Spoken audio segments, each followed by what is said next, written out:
So it's Blackburn Rovers versus Sheffield Wednesday. Let's see how we do today.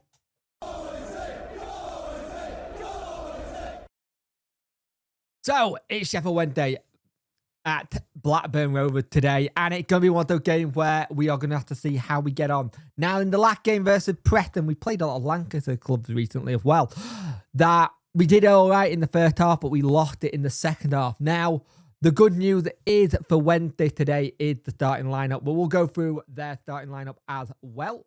Let me make sure I've got audio here. Yeah, I do. Piers, Alaboshi, Miller, McCullen, Pratt, Roberto, Forshaw, Gardner Hickman, Mortashata, Ocean, and Good Johnson. The bench is Malaki, Atkins, Pickering, Travis, Brady, Donnell, Henriksen, Campbell, and Gear.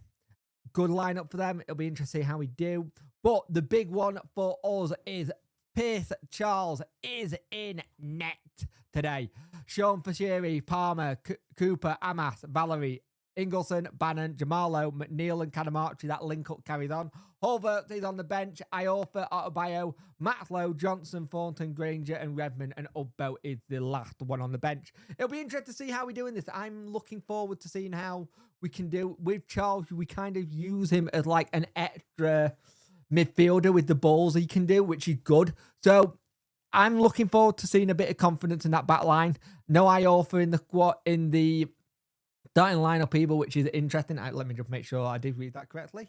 Yeah, no Iorfa, he's on the bench. So says a lot that he changed it up a little bit. But busy week this week. It's a 3-game week. So the only saving grace is we got to play on Monday instead of Saturday. So it'll give us lads a bit more time to rest. But at the same time, it is that whole situation. You look at that lineup, you go, I like that a lot. And you want to see if we can get something out of it.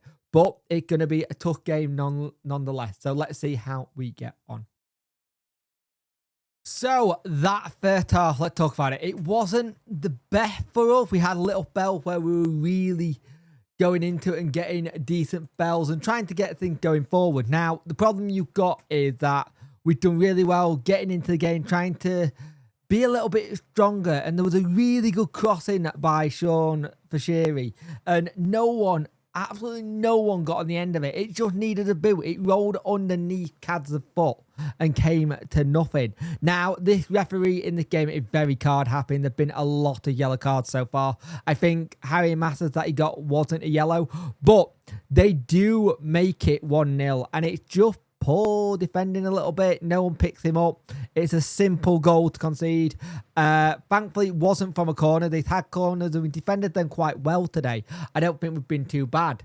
Cooper went down earlier after getting shoved into the advertising boards. It's not been a great game. It's not been one for the record books, if that's what it is.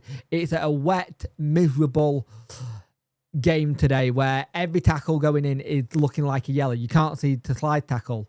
Now, we tried to get forward a couple of times and hold it up with Bailey, and it's done okay, but there's nothing really there yet, if that makes sense. Every time we got close to it, they've been able to get near him and shield him away from it. McNeil had an excellent turn in the middle of the park that got us going. And McNeil been a bit here, there and everywhere, and he's been really good getting on the pitch. You can tell he got that confidence. But it's that final decision making when we get it up top or we bump it forward for Cad to play as the target man. He's not very good at the target man. I think he's better as having someone as a poacher. And it's going to be one of those games where we can still get into this.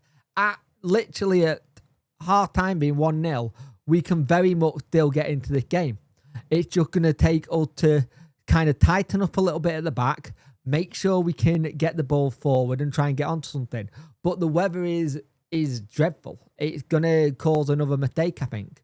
I think we've had 2 shots, none on target. They've had 2 shots, 1 on target.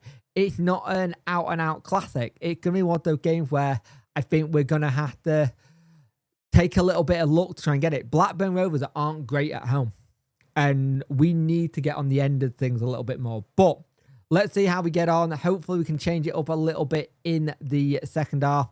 Try and get someone. I think someone like a Nathan Redmond coming on would be fantastic, just to get him running on, get a cross in, try and use that kind of situation. Maybe get on the head of a CADS, maybe get it to someone like that. We don't have a lot of people who are quite tall, but if you can get it into CADS, Ingolson, maybe you could bring on someone off the bench as well.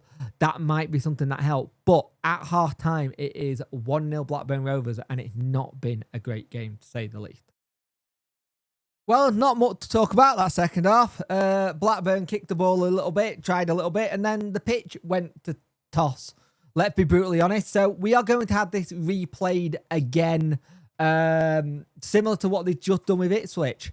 Now, I will say this is not good for Blackburn Rovers. 2 months in the row where the pitch had gone to waterlogged pitch. It shows you the story state of what they're now going through, similar to what we've had in the past. But a waterlogged pitch does not help them. It makes them put a little bit more emphasis on what's going on with their club, and it just makes them go, how do we fix this? How do we make it better? But the pitch was unplayable. They did the ball test. It was pointless. It got abandoned at the 60th minute. They were winning 1-0. They will want to turn around and say, oh, let's have this, just have the game at 1-0 and we'll move on.